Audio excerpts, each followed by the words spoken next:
আজকে স্পষ্ট ঘোষণা দিয়েছি ফেসবুকের মাধ্যমে, আগামী বছরের কোন মাহফিলে, যেই মাহফিলে প্রধান অতিথি আর সভাপতি এলাকার নেতা থাকবে, ওই মাহফিলে আমি যাব না।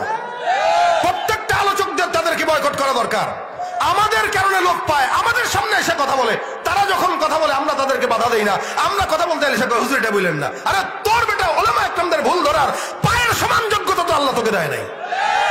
পাশাপাশি এই যে দেখেন আজকের মাহফিলটায় সভাপতিকে মুফতি আরিফ বিন হাবিব সাহেব, আলোচককে সাইদ আহমদ, আর সভাপতি আরিফ বিন হাবিব। বলেন এইরকম মাহফিলগুলো বাংলাদেশে দরকার আছে কিনা?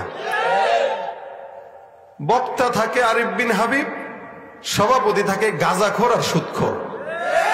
আর এই গাঁজাখোর যা ভুল ধরে আরিফ বিন হাবিব সাহেবের, দেখছেন না 2 বছর আগে ভুল ধরে তার।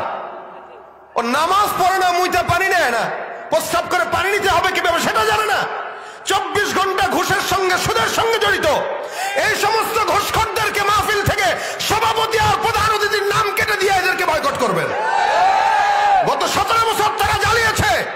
সামনের দিনগুলোতে কোনো ঘুষখোরদেরকে আমরা মাহফিলের সভাপতি দেখতে চাই না। আমি আজকে স্পষ্ট ঘোষণা দিয়েছি ফেসবুকের মাধ্যমে, আগামী বছরের কোন মাহফিলে, যেই মাহফিলে প্রধান অতিথি আর সভাপতি এলাকার নেতা থাকবে, ওই মাহফিলে আমি যাব না। প্রত্যেকটা আলোচকদের তাদেরকে বয়কট করা দরকার। আমাদের কারণে লোক পায়, আমাদের সামনে এসে কথা বলে, তারা যখন কথা বলে আমরা তাদেরকে বাধা দেই না। আমরা কথা বলতে এসে হুজুর এটা বললেন না। আরে তোর বেটা ওলামা একরামদের ভুল ধরার পায়ের সমান যোগ্যতা তো আল্লাহ তোকে দেয় নাই। আজকে দেখলাম ফেসবুকে শেখ হাসান জামিল সাহেবকে একজন ভুল ধরতেছে, হুজুর তাফসির করেন। শেখ হাসান জামিল সাহেবরা বলতেছে তাফসির করেন। হাসান জামিল সাহেব বলছেন আমি 25 বছর তাফসির পড়াই, আপনার কাছ থেকে আমার তাফসির শিখতে হবে? কিয়ামতের আলামত না এগুলা?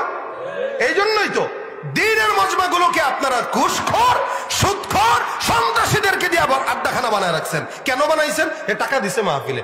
যেই মাহফিলে ঘুষখোরের টাকা দিয়া করা লাগে, ওই মাহফিল করার চেয়ে না করা ভালো। সুদখোরের টাকা দিয়া মাহফিল করার চাইতে না করে ভালো ঘরে বসে জিকির করেন যান। মাহফিল হবে, তবে সভাপতি হবে আরিফ বিন হাবিব সাহেবের মতো যোগ্য লোকেরা, যারা কোরআনের ভুল আমারটা ধরার যোগ্যতা রাখে, হাদিসের ভুল আমারটা ধরার যোগ্যতা রাখে। যেই লোক নামাজ পড়ে না, সুদ খায়, ঘুষ খায়, জিনা করে, সন্ত্রাসী করে, সেই লোক উলামা একরামের ভুল ধরার যোগ্যতা রাখে না, মাহফিলের সভাপতি হওয়ার যোগ্যতা রাখে না। এই জন্য আপনারা মাহফিল করবেন, সামনে থেকে নিয়ত করবেন কোন চোর বাটপার বদমাশদেরকে মাহফিলের সভাপতি রাখবেন না, প্রধান অতিথি রাখবেন না। আল্লাহ পাক আমাদেরকে এই নিয়ত করার তৌফিক দান করুন। যারা বলেন আমিন।